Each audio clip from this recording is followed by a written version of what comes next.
شكون فينا اللي ما كيبردش قلبو نهار كيشوف الخيل والبارود؟ تبوريده هي الحماس اللي كيخلينا نعيشوا تراثنا بكل فخر.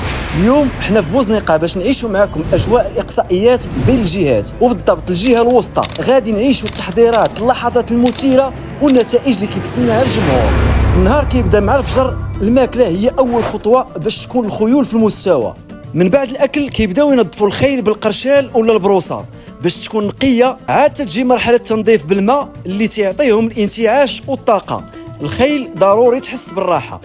بداو التحضيرات لهذه المنافسه، والتركيز ضروري حيت ادق التفاصيل تقدر تحدد لينا شكون البطل. الحيك، القفطان والسكينه، كل قطعه كتعطي جمال خاص للطريقه الشرقاويه، وكل فارس كيتاكد ان اللباس ديالو كامل ومتناسق.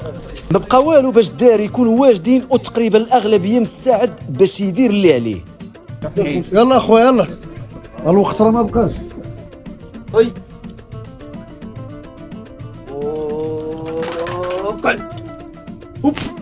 ايوا، والتدريب بالحبه هي اخر مرحله بعد اللباس.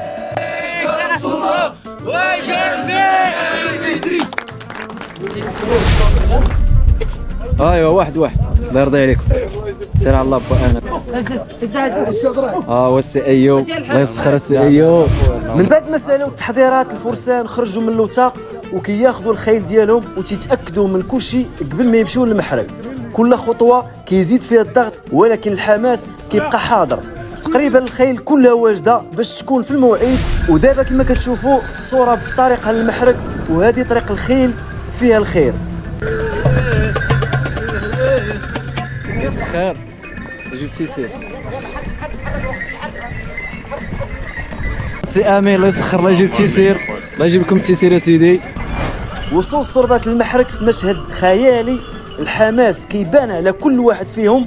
كل هاد الصربات كتمثل جيل جديد ديال الشباب اللي غادي يحافظ على التراث التبوريده.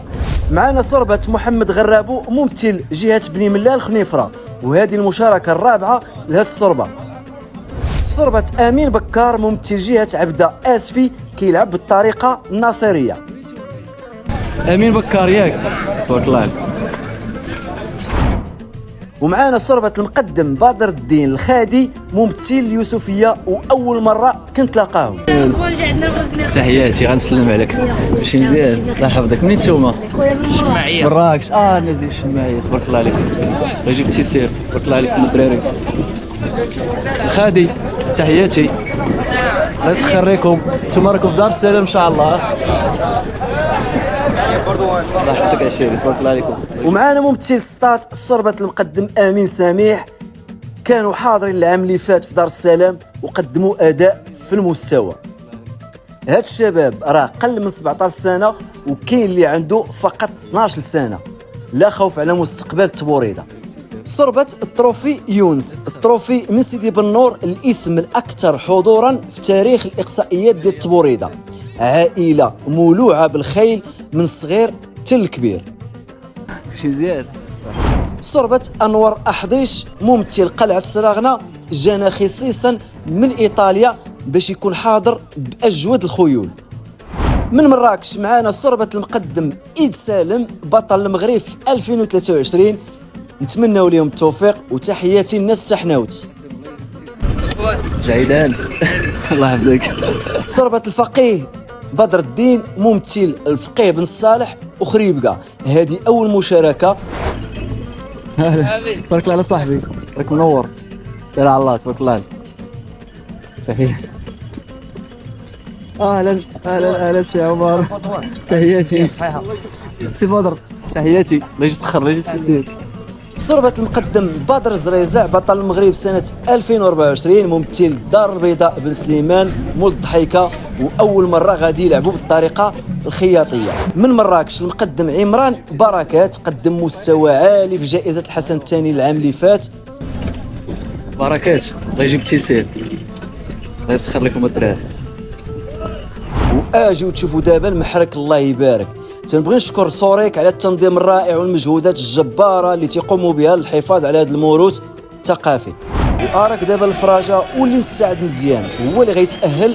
فقط 3 الاولى هما اللي غيدوزوا لدار السلام، والبارود مع تيسير الله.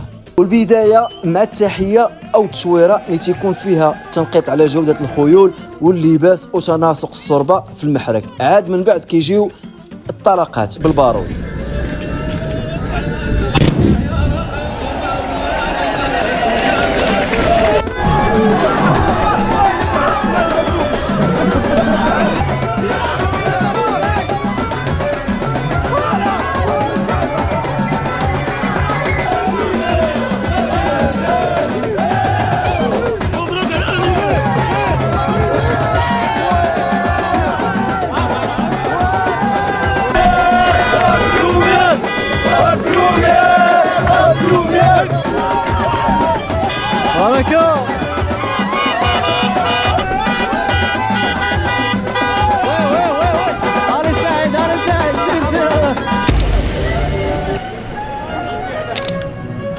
في الفيديو الجاي غادي نوريكم كواليس فئة الكبار، خليكم معنا لأن المفاجآت مازال مستمرة.